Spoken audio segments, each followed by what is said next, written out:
અને આપણી ગુજરાતની એ વિશેષતા કહેવાય કે ગાંધી પણ ગુજરાતે આપ્યા અને સરદાર પણ ગુજરાતે આપ્યા.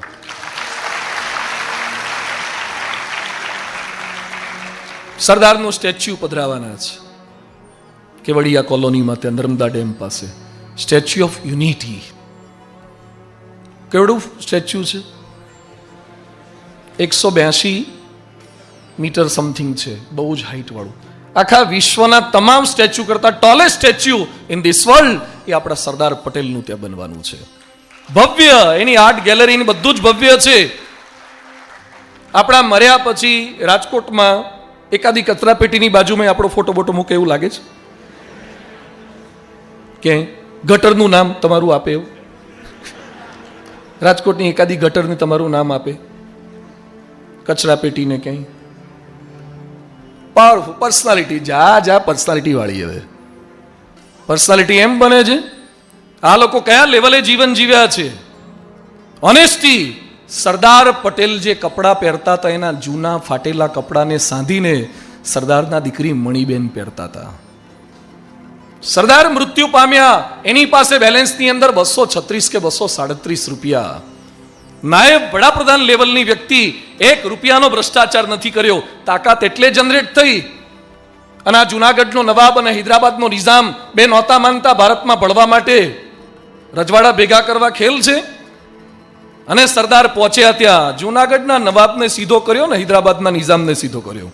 આની તાકાત પ્રમાણિકતાની તાકાત હતી. તમે જો ખોટું બોલતા હશો અને ખોટું લેતા હશો, ક્યારેય તમે પાવરફુલ બની જ ના શકો. થોડોક ટાઈમ બની શકો, લાંબા ટાઈમ નહીં જ. ઓનેસ્ટી, પ્રમાણિકતા, અતિ પ્રમાણિકતા, એક પૈસાની પ્રમાણિકતા, એક સમયની પ્રમાણિકતા. જે સમય આપણને આપ્યો હોય એ સમય પૂરતું કામ કરવાનું જ, ભણવાનું જ. આજે જોઈ લો, રાજકોટમાં પોલીસ ઓછી નથી, કામ કરનારી પોલીસ ઓછી છે. કેકેવી હોલ પાસે કે રૈયા ચોકડી પાસે ટ્રાફિક જામ હોય અને 4-5 આપણા ખેટલા પની ચા પીતા હોય, ડિલક્સના પાન ખાતા હોય, ખૂણામાં બોલી મુલાકાત કરતા હોય. શું કરતા હોય છે? બધાને દોષ નથી દેતો, કેટલાક આ કરી રહ્યા છે. ઓનેસ્ટ ન બની શકીએ આપણે જે કામ કરીએ છીએ એની અંદર, તો એક તાકાત જનરેટ થશે. ક્યારે ચોરી કરવાનો પરીક્ષામાં? ચોરી કરેલા હાઈટ પર પહોંચે જ નહીં. આ લેવલ પર તમે આગુ પાછું કરીને ગિરનાર પહોંચી શકો, એવરેસ્ટ ચડવા માટે તો તમારે પ્રમાણિક થવું જ પડે. ગોટાળાવાળો એવરેસ્ટ ચડ્યો એવું એક તો બતાવો મને. ખોટું કરીને એવરેસ્ટ ચડ્યો એક બતાવો. એવરેસ્ટ ચડેલાની યાદી વાંચો ગૂગલ પર. એવરેસ્ટ ચડવાનું છે, સર્ટેન હાઈટ સુધી પહોંચવાનું છે. તો honesty first, positivity second, honesty, પ્રમાણિકતા, પૈસાની પ્રમાણિકતા, સમયની પ્રમાણિકતા. કોઈને બોટલમાં પૂરીને બૂચ મારવાનો ધંધા ન કરો. કોકની જમીન પચાઈ ન પાડો. કોકના પૈસા લીધેલા પાછા ના આપો એવું ન કરો. કોકના કાર્ડ મળી જાય તો ઘસી ન નાખો. કોકનો મોબાઈલ ચાર્જિંગમાં પડ્યો હોય તો ચોરી ન કરો. હરિવંદના કોલેજમાં સાહેબ એવું કરો કે મોબાઈલ ખુલ્લામાં પડ્યા હોય ને, આઈફોન હોય ને, સેમસંગ હોય ને, S9 કે S10 જેટલા બહાર પડ્યા હોય ને, કોઈનો ગમે તેવો મોબાઈલ બાજુ પર પડ્યો ને જે આપણો નથી ને, મારે લેવાય જ નહીં. આ તમે કરો ને તો તમે ભણી ગયા. BSc થઈને બહાર નીકળે ને કોકના સિમ કાર્ડ કાઢતો હોય, ચાર્જર લઈ જાય. શું એજ્યુકેશન, શું ડિગ્રી? કોઈનો ગમે તેવો મોબાઈલ ચાર્જિંગમાં પડ્યો હોય ક્યારે અડશો નહીં. જે આપણું નથી એને જોશોય નહીં. કેટલા કોકનો પડ્યો લે નહીં, પણ મંત્રે ખરા. કોને શું આવે છે ને જાય છે કે તારો ડિપાર્ટમેન્ટ છે તો તારું સંભાળ ને. ઓનેસ્ટી આમાં રાખો, બીજામાં માથાકૂટ ના કરો. આ પ્રમાણિકતાથી તાકાત આવશે. થર્ડ થિંગ, યુનિટી, સંપ. આજે સંપ નથી, યુનિટી. ભારતની તકલીફ આ છે, 17 વખત મોહમ્મદ ગઝનવી આપણું સોમનાથ મંદિર લૂંટી જાય, તોડી જાય, અને આપણે ભારતીયોએ, ગુજરાતીઓએ બંગડીઓ પહેરી હતી, આટલું લૂંટી જાય, સંપેલા નહીં. અને આજે દુઃખ સાથે કહેવું પડે છે કે ગુજરાતમાં અને ભારતમાં ફરીથી આ કુસંપનું વાતાવરણ ઊભું થયું છે. મને એમ હતું કે જેમ જેમ એજ્યુકેશન વધશે એમ બધા કાસ્ટિઝમ ઓછું કરતા જશે. આજે પટેલ ને ઠાકોર ને દલિત ને શા માટે આ બધા ઝઘડા ઊભા કરીએ છીએ? After all we are all human being. આપણે માણસો છીએ. આપણે ભારતને કયા લેવલ સુધી લઈ જવું છે? અને આંદોલનો હડતાળોને મારીને શા માટે આપણે વિભક્ત કરી નાખ્યું આખા સમાજને? યુનાઇટ રહીએ. એ પટેલ હોય, વાણિયા હોય, બામણ, કોઈ પણ કાસ્ટના હોય. First of all we are all Indian. આપણે ભારતીય છીએ. આપણે ભારતીય થઈને રહેવું છે. આ કેમ ન કરી શકીએ? યુનિટી નથી. પણ દેશની યુનિટીનો પ્રારંભ થશે ફેમિલીથી. Charity begins at home. આજે આપણે મશીન સાથે કામ લેતા શીખી ગયા.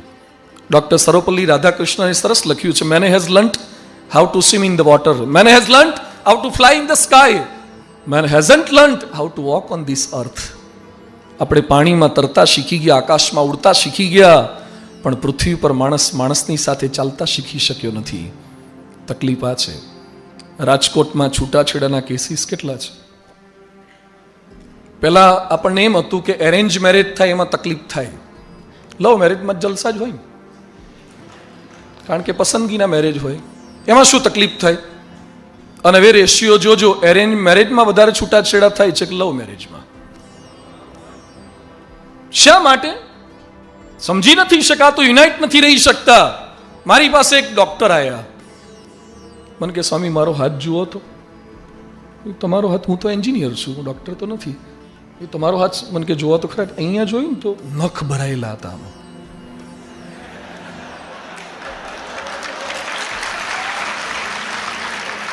હરિવંદના વાળા શાર્પ બહુ છે. સ્ટાર્ટર સારા છે તમારા.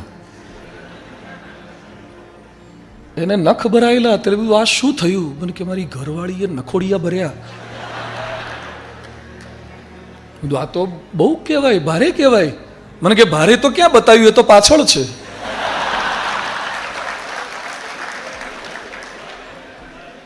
હું તમારી વાઈફને તમારા માટે પ્રેમ નથી? મને કે પ્રેમ લગ્ન છે, લવ મેરેજ છે. બંને જણા ડોક્ટર, બોથ વેર ડોક્ટર, રાજકોટના નામાંકિત ડોક્ટર. 10 વર્ષનો સંતાન. After 12 years they have took divorce. પરિસ્થિતિ આ બનતી જાય છે. એટલે આજે મારી આપ સૌને વિનંતી છે, જે ક્લાસમાં મિત્રો સાથે સેટ નહીં થઈ શકે ને, એ ભવિષ્યમાં લાઈફ પાર્ટનર સાથે સેટ નહીં થઈ શકે. આજે થોડી ટ્રેનિંગ સમજજો. એક બેન્ચ પર કોકની સાથે બેસાડે ને કે બદલી આપો, ના નથી ફાવતો. એલર્જી, માણસની એલર્જી. કેમ એલર્જી? બધા સાથે મેચ ન થઈ શકીએ આપણે. આ કરવાનું છે આપણે. યુનિટી, સંપની તાકાત. એટલે યુનાઇટ થતા શીખીએ. એના માટે સહન કરવું પડે, ટોલરેટ થવું પડે, અને સંપની ભાવના હશે તો તાકાત જનરેટ થશે. કોલેજ એક થાવ. પહેલા તો આ કોલેજ કેમ્પસમાં બધા જેટલા છો ને હરિવંદના પરિવાર, યુનાઇટ. અને આપણે ભારતીયો 1.25 અબજ ભારતીયો એક થઈ જઈએ ને કોઈની તાકાત છે આપણને હલાઈએ કે આપણે એક નથી. એટલે આપણે દોડતા દોડતા ખાલી પાકિસ્તાન પરથી પસાર થઈને પાછા આવી જઈએ ને તો અડધા હોઈ જાય. આ આપણું બળ છે, આપણી તાકાત છે. પણ સંપીએ તો થાય. યુનિટી. આજે BAPS સંસ્થામાંથી અમે આવ્યા છીએ. પરમ પૂજ્ય પ્રમુખ સ્વામી મહારાજ, મહંત સ્વામી મહારાજ, અમે 1100 સંતો છીએ. ઘણી વાર એમ લાગે કે આ સાધુ 1100 સંતો. I was the engineer. આવા અમે more than 250 are engineers. I was the single son of my parent as like me. અમે 250 જણા મા બાપના એકના એક દીકરા છીએ અને સાધુ થયા છીએ. શા માટે એકના એક દીકરા સાધુ થાય? શા માટે એન્જિનિયરો સાધુ થાય? કઈ તાકાત છે? 1100 સાધુ અને લાખો હરિભક્તો. ગાંધીનગરનું અક્ષરધામ 23 એકરમાં છે, દિલ્હીનું અક્ષરધામ 100 એકરમાં છે, અને આવનારા 2020 સુધીની અંદર અમેરિકામાં 254 એકરની અંદર હિન્દુનું ભવ્ય સ્થાન ઊભું થઈ રહ્યું છે. જે છે યુનિટી, સેમ પેજ પર રહેવા વાળા છીએ, એક વિચાર વાળા છીએ, કરી જ શકીએ, થાય જ. તો આપ બધાને પણ વિનંતી છે, આપના મમ્મી પપ્પા સાથેનું ટ્યુનિંગ વધારજો. જનરેશન ગેપ છે. કેટલાકને પપ્પા નથી ગમતા, મમ્મી નથી ગમતા. તો થોડોક ટ્યુનિંગ વાળો સ્વભાવ, મિક્સિંગ નેચર, તો તાકાત આવશે. અને એના યુદાણ હોય તો ઇઝરાયલ. ખોબા જેવડો દેશ છે, આજુબાજુ બધે મુસલમાનો છે, છતાં ઇઝરાયલ હંફાવે છે ને. આખા વર્ષમાં ખાલી 1, 2 કે 5 ઇંચ વરસાદ થાય છે અને વેજીટેબલ ને ફ્રૂટ્સ એક્સપોર્ટ કરે છે. અને આપણા ત્યાં ચેરાપુંજીમાં મોનસુંદરમમાં 1000 ઇંચ, 1200 ઇંચ, 1400 ઇંચ વરસાદ પડે અને ઉનાળામાં ભીખું થઈ ગયા હોય, ભિખારી થઈ ગયા હોય. સ્ટોરેજ નથી, આપણા ત્યાં સંપ નથી. આપણે જેટલા છીએ બધા ગુજરાતી કે ભારતીયો બધા એક થઈને જેવી ઓમ સહનાવવતુ સહનૌ ભુનક્તુ સહવીર્યં કરવા મા વિદ્વિષાવહે. અમે ક્યારે પરસ્પર ઝઘડીએ નહીં. ઝઘડાનો સ્વભાવ કાઢી નાખવો. સેજ કોકને બાઈ કડી જાય ને ઉતરી, ઓય શું છે? ઘણા તો ગાડી હોકી જ રાખે છે. દોસ્ત તું હોકીની ટીમમાં જતો રહે ને તો ત્યાં વધારે કામ લાગીશ. આ દાદાગીરીઓ કરવાના સ્વભાવ કાઢી નાખો. આ લુખાઓના કામ છે, આ ગુંડાઓના કામ છે. પરદેશમાં અમે જોયું છે, એક્સિડન્ટ 2 જણાના થાય, ગાડીના એક્સિડન્ટ થાય, પેલો ભાઈ આગળથી આવે, આ ભાઈ ઉતર્યો હોય, હેલો સર સોરી. અમે જોયું લિટરલી, અમેરિકામાં એક્સિડન્ટ થતા જોયા, બંને એકબીજાના હાથ મિલાવે, સોરી. બંનેને ઇન્સ્યોરન્સ તો હોય જ, કંપની ભરે, આપણે શું કરવા મોઢું બગાડીએ, શું કરવા બબાલ કરીએ? અને આપણા ત્યાં તો અમુક લોકો જાણ્યા વગર 2-3 તો ફટકારી જ દે. અમુકને તો નાવા નીચોવાનું ના હોય, રોડ પરથી જતો હોય મારામારી જોવે ને હાથ સાફ કરી આવે.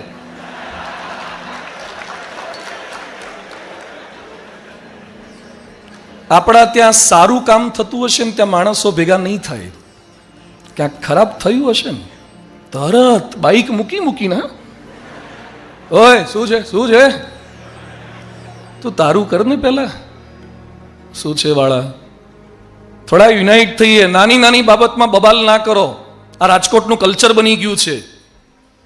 થોડા સંપીને રહેતા શીખીએ. થાય કોકની ગાડી અડી જાય, થઈ જાય, હવે માણસ છે, મશીન છે, અડીએ જાય.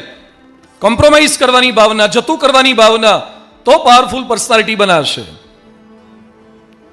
એન્ડ ફોર ચેરિટી, થોડીક મદદની ભાવના, સહકારની ભાવના. એકવાર એક માછલીના બચ્ચાએ એની મમ્મીને પૂછ્યું, મમ્મી આપણે બધા કેમ પાણીની અંદર રહીએ ને માણસો બધા પાણીની બહાર રહે? એ લોકો જમીન પર રહે ને આપણે કેમ પાણીમાં રહેવાનું?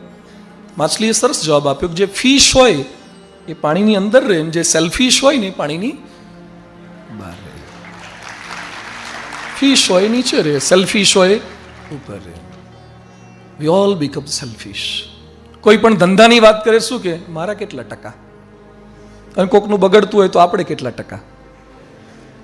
આ ટકામાંથી બહાર નથી આવતા. એની વચ્ચે ચેરિટી, મદદની ભાવના, બીજાને મદદરૂપ કેટલા થઈ શકીએ. જંગલમાં જવાનું રામને આદેશ હતો ને ભેગા કોણ ગયા? સીતા અને લક્ષ્મણ. કેમ ગયા સીતા ભેગા? આ કોકના રિસેપ્શનમાં ચોકી ધરીને જવાનું હતું, એકાદ દિવસ માટે પાર્ટી પ્લોટમાં જવાનું હતું. 14 વર્ષ માટે વાંચજો રામાયણ. સીતા 14 વર્ષ ગયા છે. સીતા રાજાની દીકરી હતી, મહેલમાં, અને રથથી નીચે પગ નથી મૂક્યો. એ સીતાએ 14 વર્ષ સુધી એક દિવસ એમ કીધું નથી વોશિંગ વગર, મશીન વગર નહીં ચાલે. પિયરમાં ફોન કરવા જોઈશે, મારો ભાઈ મળવા આવશે. એક ફરિયાદ સીતાએ નથી કરી. સીતાએ સહન કર્યું છે. અને લક્ષ્મણ જાય ઘસાવાની ભાવનાથી.